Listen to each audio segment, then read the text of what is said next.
wonderful dialogue. I think apart from other places, this is where I've spent the longest time ever since I got this job. It's very difficult to spend time, and there are many competing, but I had to, because I take this very seriously. Now, there are so many things I've written. I've listened very attentively. I've captured almost every single feedback, particularly those which are based on facts and critical analysis. And trust me, we shall follow up with them. But there are a few which deserve some little comment. Then I give you a few niceties, and we end. The first one, I think, who tickled you was the Dr. Ogwana, because we've been having this group in economics for a long time, and he has really brought it up. Stop comparing debt to GDP ratios, because they don't present the true position that we want to talk about. Well, you are right. Anyone who has been in a class at a graduate school knows GDP, first of all, is not a government resource. And yet it is government to pay back this debt. So it shouldn't be what we emphasize. But Dr. Won, as you know, over time we have been talking about rising debt compared in terms of debt to GDP ratio. It has been an issue. Now that the data is showing us it's not a problem, actually it's not what we thought it would be a problem. Now we are shifting the variables. It's not important. We wanted to first make it clear that actually it's not actually very important. For us, we are within the threshold, and we want to keep there, even in our Charter for Fiscal Responsibility. But definitely at the ministry, if you read the report, both the DSA but also the debt accountability reports, all of them, which we give to Parliament, we publish on the website, as Stephen, His Excellency, Stephen Kawoyo told you.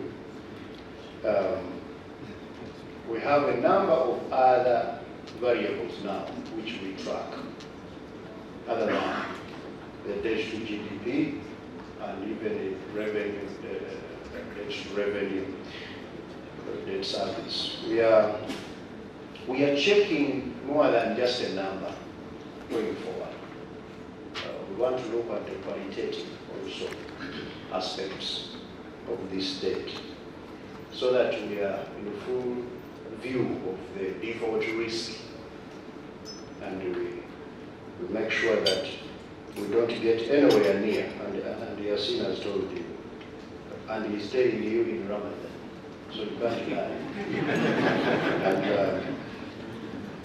our ability to service the debt, we are tracking all of these variables. The Direct Economic Affairs, with the overall course of Yasin is there, and his main job is to ensure that this economy remains vibrant, and is the one who collects this revenue.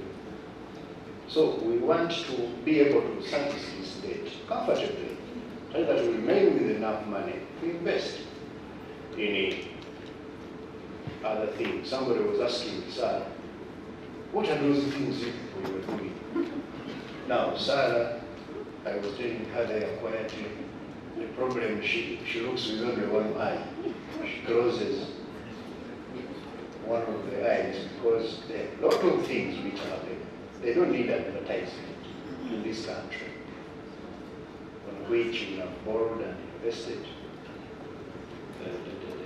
Sarah drives to the village, like many of you. You know how the roads actually have improved, the road network, except in Kampala. And in Kampala also, we are coming very big time to invest and revamp all of these roads so that mobility, but also apart from roads, there are plans. I think the ED of Kampala, that team they have told you, to get the public transport system worked on. We are there. All these will require resources beyond tokenism so that we can make our country also much more developed. So all of those variables, Dr. Bona, the net interest service and so on, we are now tracking them so that we stay healthy. For Dr. Bona, another thing you tickled me with was the investors. You said actually exemptions, investors don't want them. Why are we giving them? I want to tell you, and one of these days I'm going to ask you to come to my office. We work for just one day together. And you see, investors actually ask for exemptions. It's one of the requisite requirements. I have a full office there to evaluate these requests. There are people who are seated there. Their job is to go. So many requirements for this. You need to know your country very well. And you know, one major lesson in development is that everywhere is different. What perhaps works in Kenya, much as we are neighbors and we share a border, perhaps does not work here. We have a history which is not very clean, perhaps as other countries. You have a history where you have ever grabbed people's investments. You tell them you are no longer owning this. Imagine you guys, you have your small investments, just your house where you stay. Somebody comes and says, from today, it's not yours. We have that history here. How many countries in the world have ever done that? That affects us. So, there are certain things we have to do to get people here, to trust us, to invest with us. We give them free land, we give them very generous tax incentives. But now what we are saying, going forward, and we have already put in place a plan, and we are implementing it beginning in this coming financial year. A plan called Tax Exemption Rationalization Plan, to rationalize these exemptions, not to stop them, but number one, to put in place a criteria for accessing them. Number two, to put in place a tracking system to ensure that what an investor commits to do, he does it. If you don't do it, we stop. Even we may collect from you. Number three, we are putting in place sunset clauses. Those who know, Dr. Bona, you know this. These incentives are not perpetual. At a certain point, they will end and you have to pay tax, and so on and so forth. So, what we are saying, these exemptions are not bad. All countries around the world have used them. Nobody should ever lie to you. I'm a student of industrial policy. and it's the last job I did before I joined here. No country on earth has ever developed without giving these things. But the difference is the discipline of tracking them, of ensuring that you execute them the way you have planned them. If an investor says he's going to use local raw materials, he's going to create jobs, he's going to do so and so, he must do such things. That's the discipline perhaps we have been missing and we are putting in place. Then I can't avoid the question of new vision, because you know, a journalist, when you don't answer his question, he will feel very bad. You know, journalists are taught to look at everything as glass half empty, not half full. Now, he's saying the last 2 years we borrowed. I think he was looking at Yassini's graph, that borrowing, and he was quoting also some leaders of nearby countries. You know, Uganda, by the way, if you didn't know, Uganda is a star performer when it comes to macro variables. We are benchmarked every day by all our peers, without exception. This one I want you to know. So wherever you hear these things of a neighbor whose leaders talking you, just know they are talking about other neighbors, not Uganda. That's what I want you to know. Having said that, so these things over, ensure us that you are not borrowing for recurrent. Where are you putting the money? Please, I've told you we borrow mainly here for development. Do we have enough money here we generate locally to finance our current expenditure? The last 2 years, while there was a slight jump in especially this money we got from banks, Yasin explained it, because we had a revenue shortfall. We were not collecting revenue when the economy was in lockdown. But the state had a responsibility of keeping all of us alive. How? By, first of all, locking us down, and we stay home. You know, that was a full-time job of the state, to keep us home from danger. People wanted to smuggle themselves, go to a friend to have a house party during COVID. So we spent money on security institutions to keep Ugandans locked down. Number two, to treat those who are getting sick, and also to ensure that we can get enough of supplies for those who are vulnerable. Food, medicine, and so on. And you saw all of those things. So I don't want to belabor that. That slightly led to that. And it was a temporary thing, gone. Now we are saying every money that we borrow. And you know, our borrowing is transparent. I don't know why even it is there. And that's why I was telling my people, don't take these things for granted, or just that you have printed documents. Ugandans are busy with other things. You don't read documents.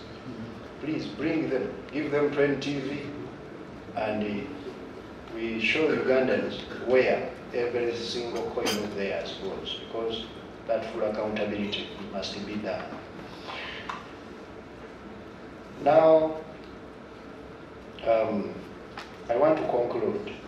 There are, of course, so many other people who have raised issues. I've noted them. Maybe my friend Matthias Katamba. Matthias, we are investing in people. Uganda invests in people.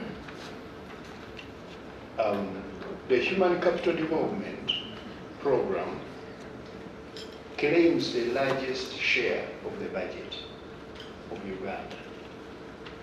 the single program taking 28% of the budget, of the discretionary budget, the money which is available for us to distribute around.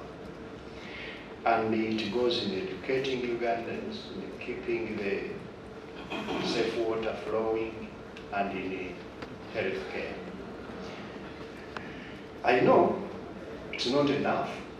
Perhaps we need to double that money, because Uganda is a younger country, as you have said. You know, half of Ugandans are children below 14 years. Therefore, government has to spend on all of them, immunize them, treat them, keep them in school.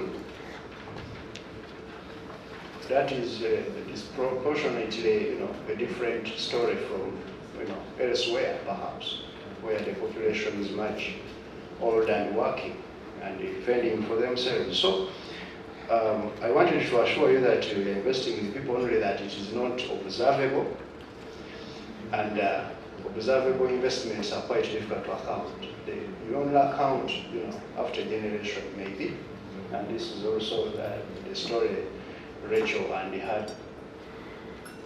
her team are helping us to look into. How do we get these things tracked when you are investing in human capital, and are you getting results, and so on and so forth, because we want every Ugandan to have the maximum number of years of schooling, 18 years of schooling, and the cost there is quite huge.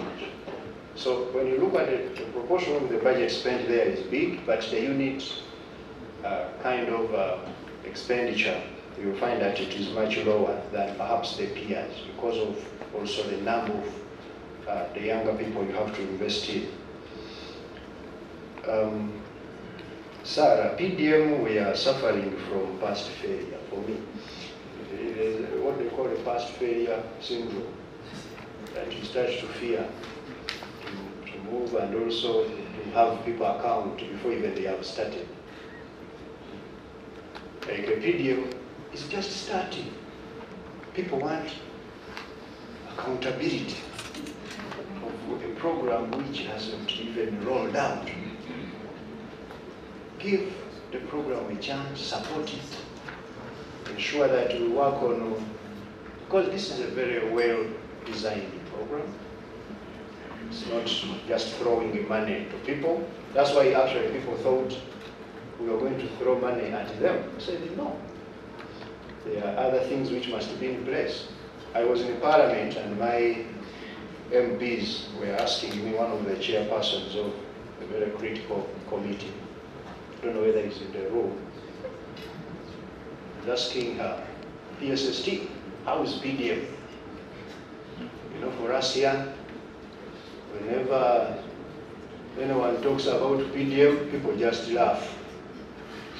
I say that's the first major achievement of PDM, that people who are not supposed to be the beneficiaries are laughing at it, because they were ready to capture it, and that elite capture has been contained.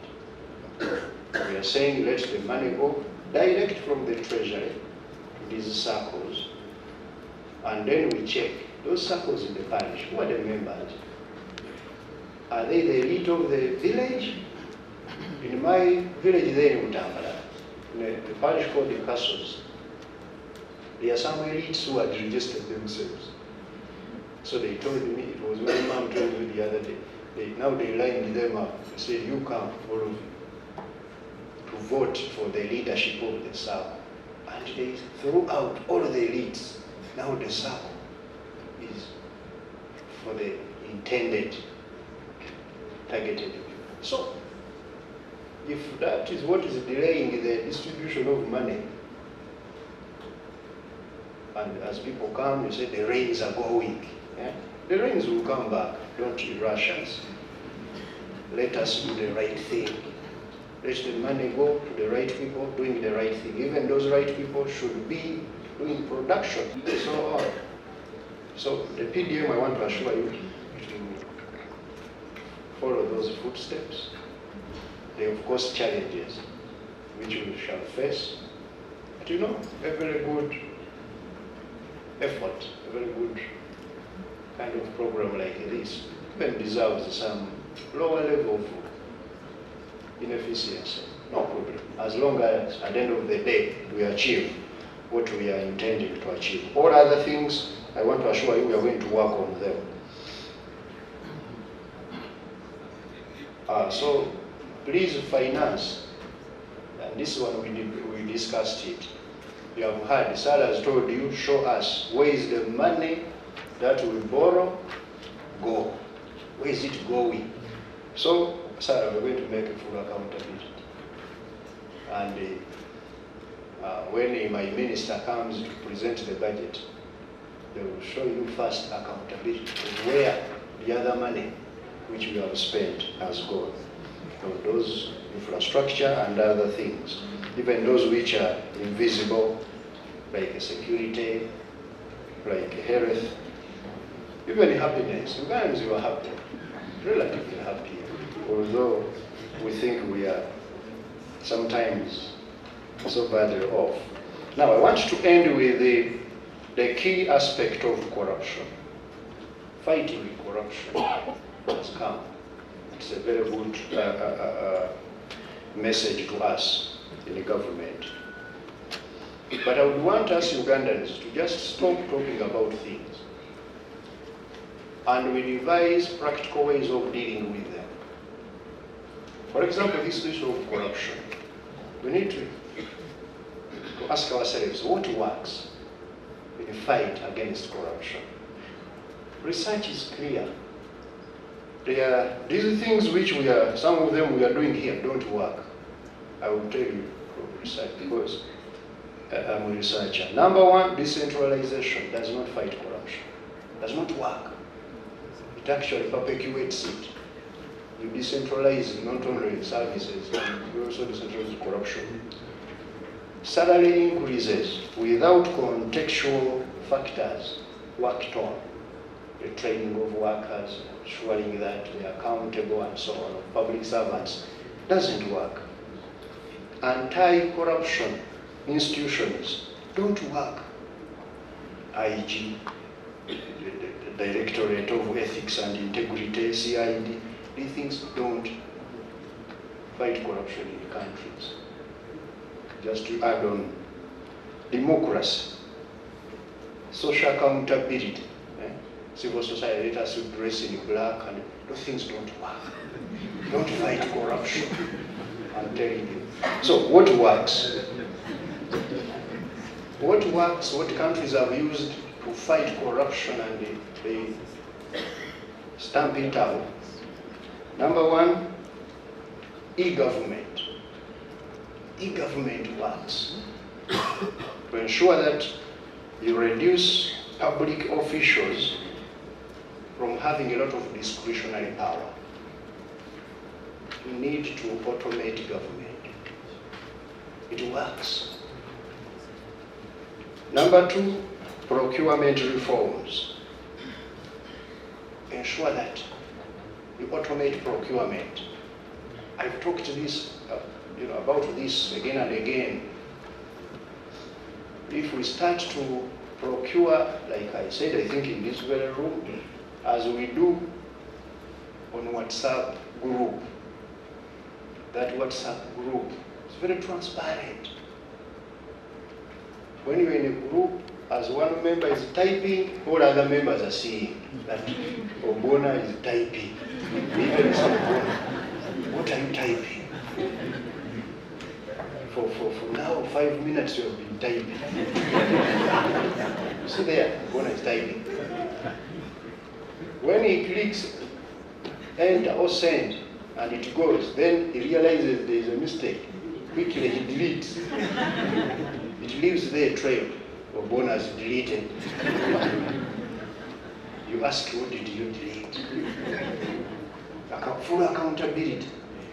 And so that kind of transparency is what we need in procurement. But this time it's all sitting in rooms, procurement done there in the corner of Serena Hotel. That's a disaster. It's perpetuating corruption. Big infrastructure projects being procured in small rooms. We need to put it on a platform to ensure that there is accountability. The same with our financial management and so on. They should all be automated. People shouldn't touch money. Special and forensic and performance audits work in fighting corruption, especially when you implement their recommendations. They work. Effective budget tracking and public financial management works. Stopping illicit financial flows works. The way banks are now tracking our money, it works. I want to tell you, many of our corrupt people in Uganda at least have stopped using the banking system. Now it will become, you have cut off one finger. It becomes easier now to find them in the future. And you wait, you will see. The last one is, this one is a bit controversial. You know, researchers thought that appointment of women in trust demanding positions would work.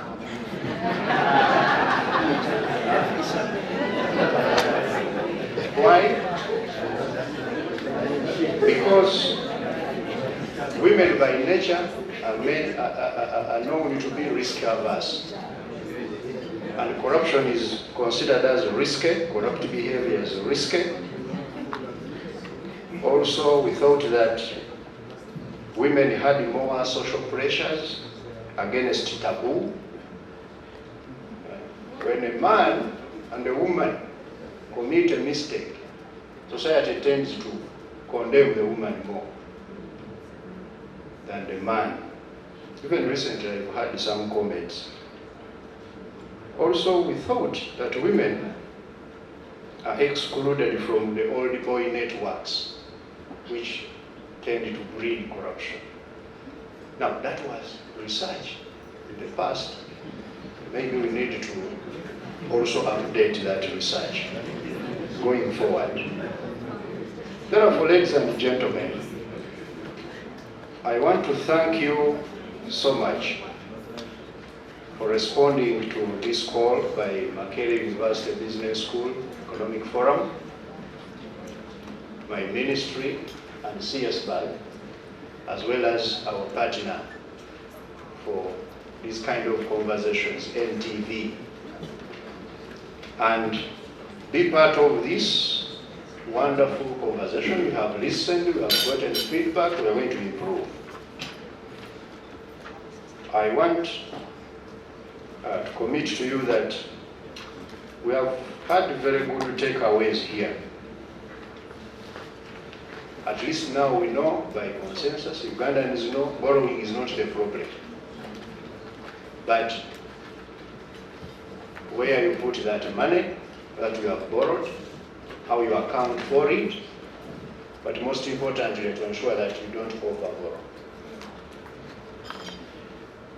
We also know, and we knew already, that our public investment management,